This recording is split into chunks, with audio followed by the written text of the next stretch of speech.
Hi, I'm Wesley Bourke and welcome to Ireland's Military Story. We're here today in Glasnevin Cemetery for the US Memorial Day. We've been kindly invited by the American Legion here in Ireland, and they're going to take us around Glasnevin Cemetery to meet some of the Irish men who fought in the US Armed Forces over the last 2 centuries. Of a 26-year-old widow whose husband had served 7 successful deployments to Afghanistan. His 8th, however, didn't turn out so well. He was killed in enemy action in Afghanistan on his 8th deployment. Now remember, this is a man who is only 27 years of age. So she writes, as I read this morning, she writes of the pain, the anguish, and yet the value of his service. And what the American Legion would like to do, and what Commander Brett Rystad is encouraging us to do, is to remember not only those who have served, but those who have made it possible to serve. I have a very vivid memory of 29 years ago this week, taking my then 17-year-old daughter, who had just been sworn in, and I had the privilege of doing that, taking her to the station for her departure for boot camp at Cape May, New Jersey.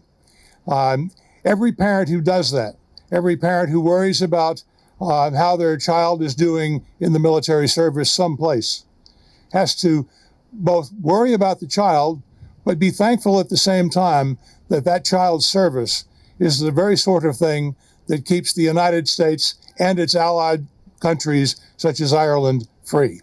And so we're very grateful for that. We need to remember the service of those families.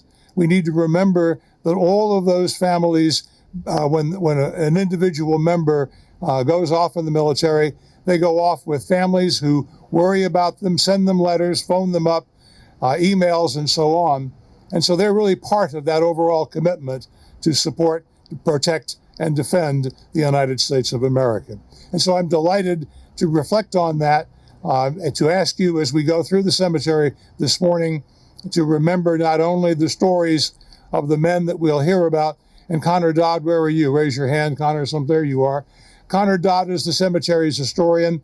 Connor is going to give us a little bit of information about each of the grave sites that we are visiting. And I have to tell you, just as a wee addendum, I had a discussion with some of our members over the last week. The American Legion post here in Dublin is going to undertake a permanent commitment to Glasnevin. We are going to establish a fund that will be set up exclusively for the purpose of supporting these graves and making sure that the graves are maintained. We have 5 graves that we're not going to visit today because those graves are unmarked. By this time next year, our objective is to ensure that all of those graves are marked, that they have proper American service memorial headstones on them, and that those who do not have any indication, the graves here that do not have the National Cemetery Administration's headstones, have the small marker that the National Cemetery Administration makes available for the marking of American veterans who already have what you would call a civilian-style headstone. And so we have a bit of work to do, but we're excited about that. And at the end of this program, John Green is going to tell us a little bit more about a wonderful initiative that Glasnevin will be starting and that we look forward to being part of as well. So with that, Connor Dodd, we have work to do this morning. Come on forward, please, if you would, and let's lay the first wreath at the first of the graves on our list. Thank you, John. So the first grave that we are visiting today is just behind us, as our chairman, John Green, has told us about, that of Thomas Addis Emmet, a remarkable man in his own right, and who throughout his life maintained a keen interest in history, which was ignited in him as a child when he was brought to see the Declaration of Independence, the original. And over 50 years, he amassed an incredible and remarkable collection of American manuscripts of the Revolutionary era. And as we heard, in his work and in his career, he was a remarkable surgeon. He lived through and witnessed as well the terrible effects of the American Civil War. The Emmet family maintained strong links with the military, And Thomas Addis's nephew, Robert Emmett, named, of course, after the famous Robert Emmett, was a graduate of West Point who won a Medal of Honor. As an Irish American, his loyalty to the country of his birth was never in question. However, he also never lost sight of the country of his forefathers. He said himself that, as I grow older, my desire becomes stronger to rest finally in the land from which my family came. And it was for that reason that following his death in 1919, his remains were brought here from New York and buried in Glasnevin. His request, one of his final requests, was that on Memorial Day each year, an American flag would be placed on his grave by the staff of the cemetery. Unfortunately, that practice stopped in the 1930s, but it was carried out for a number of years. And it's wonderful today that we have the opportunity to recommence that tradition. And as John has said, we have 15 veterans buried here in the cemetery that we are aware of. But the ongoing research that will take place, I have absolutely no doubt, will uncover more of those names and more of those stories as we get a greater insight into the Irish contribution to the American military and Glasnevin's place in that. Is important not only to the American service, but also to Ireland and to the cemetery. And so for those reasons, I'm going to ask John Green to come forward, along with Aoife. John's going to lay the wreath, and our new CEO, Aoife, is going to put the American flag in place. So ladies and gentlemen, if you would please, step forward. We have a wee bit of work to do.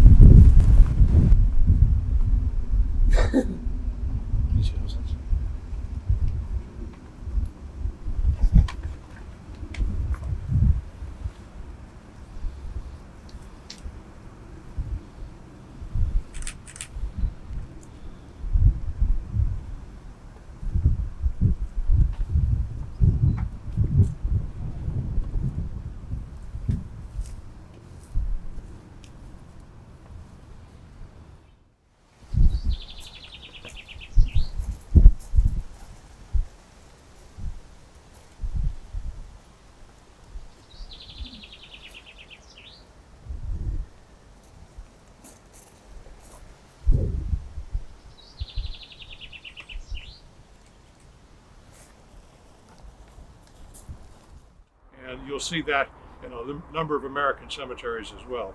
So it's my honor to ask again my American Legion colleagues to join me in asking you to lay this wreath and this flag on this grave.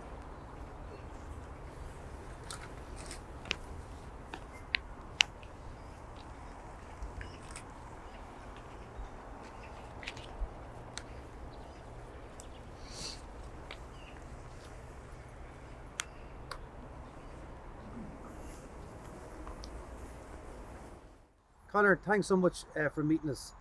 Today is US Memorial Day, and we're here in Glasnevin Cemetery, and you are the historian here in Glasnevin Cemetery. What is the connection with Glasnevin Cemetery and the US Armed Forces? So there's several veterans buried here, isn't that correct? Yeah, there's a very significant connection between the cemetery and the US military.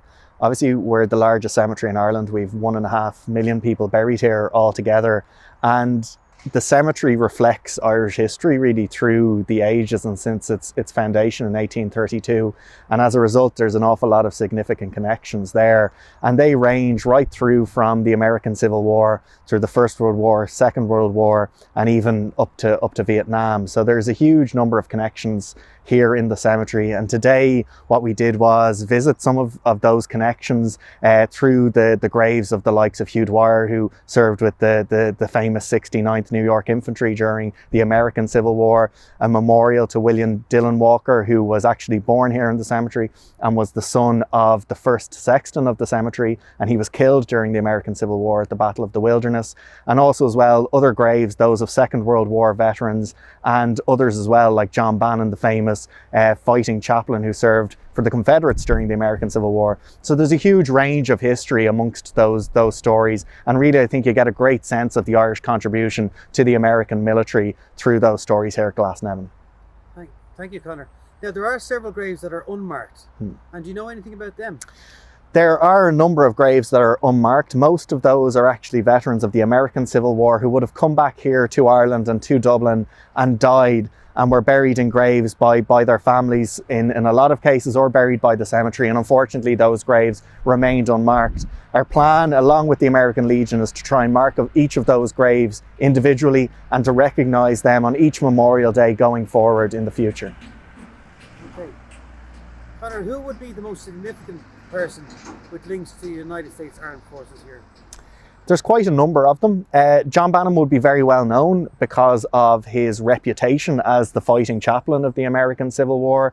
Also as well, across the road we have the grave of Eddie Howell, who was killed during the Vietnam War and was brought back and buried in his family grave here in Glasnevin. But also as well, you've got very well known figures in Irish history, people like Colonel John O'Mahony, who founded the 99th New York National Guard during the American Civil War and was also very well known because of his political activities in terms of Irish history, and when he died in America was brought back here to Ireland for a very large funeral to Glasnevin. So there's a huge range really amongst those people. Some of them, their names will be very well known, others people might not know their names straight away, but they had a remarkably interesting life and a remarkable career as well. Conor, thank you very much. Thank you. Hi, I'm here with Vincent Horrigan, who is a veteran of the Irish Defence Forces, the United States Army and in Garda Síochána. Vincent, thanks so much for talking to us. Thank you. So we're here today in Glasnevin for the United States Memorial Day. So why are we here? Well, Ireland has a long tradition of sending our men and women serving in the US military forces all down through the years. It goes right back to Washington's time. I mean, we know about the Irish diaspora even long before the famine. So the Irish men made their homes in various branches of the US military down through the years, and some of them are buried here today. We have about 5 or 6 unmarked graves, which we intend to rectify in the next 12 months. So we've gone around the various graves here this morning with the local historian and the Glasnevin Trust, and we've laid a wreath and a US flag on each grave that we're aware of at the moment. And that's a tradition we hope to continue into the future. Okay, so the American Legion here in Ireland are working on a project with the Glasnevin Trust. Can you tell us a bit about that, please? Well, on both sides of us here, we have the memorial that in 2014, the British Commonwealth Graves have a memorial to the Irish men and women that served in the British forces, Commonwealth forces in World War I, World War II. And over behind me, there's another one that was a couple of years later to commemorate the Battle of the Somme. And that was the French government had a presence here in 2016. I was at that myself with the American Legion. And so we thought that with all the Irish men and women that served in the forces down through the years, that it would be right and fitting to commemorate their service and in some cases their sacrifice. So the US Embassy and the American Legion, in partnership with the Glasnevin Trust, had this site just behind me where we had our ceremony here this morning, and that would be the site of the future memorial for the American forces, comprising Irish men and women that served in those forces. Excellent. Okay, well, best of luck with that project, and Thank you. we'll be putting a shout out to everybody to contribute. Absolutely. There's so many Irish men and women with the Irish connections. I mean, the amount of American tourists in Dublin at the moment, you know, I'm sure if it's publicised, you know, it would only take $5 or $10, Absolutely. you know, and it's not a huge, it'll be a substantial thing, but I think it's right and fitting, especially as Irishmen that served in the other 2 militaries, you know, are commemorated here. So certainly Irishmen served in huge numbers in all the wars that America has been involved in. They did indeed. Vincent, thank you so much. Thank you very much, Wesley. Thank you for your service. Thank you very much.